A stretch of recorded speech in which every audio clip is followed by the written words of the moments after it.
kisah Aceh Selatan. Tapak tuan gebuh nan kota,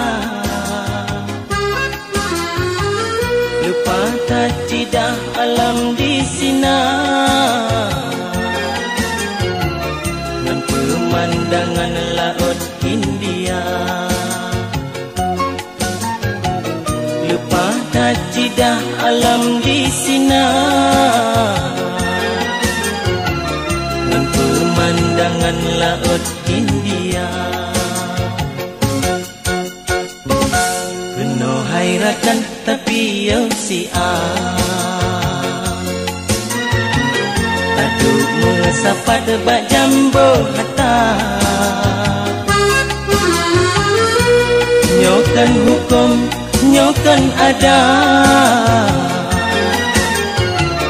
mungkin tapi ada je kebiasa.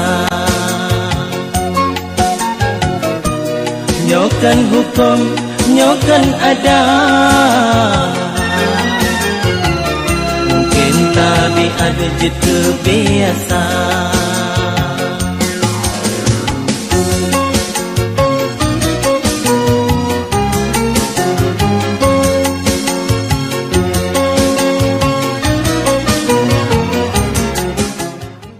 Selamat datang di Pengadilan Negeri Tapak Tuan.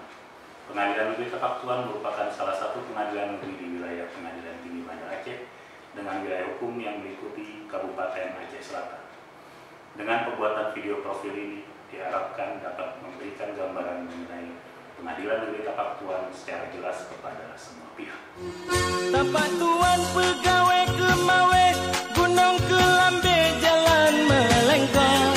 Tapak Tuan pegawai Kemawe, Gunung Kelambe jalan melengkung. Sama dua rame menghambung, dama tutong urang cemata.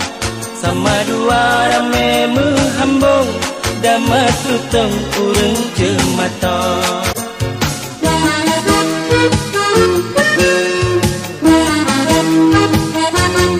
Batai tunggai galak semula, di lepang candu pipata. Batai tunggai galak semula, di lepang candu pipata.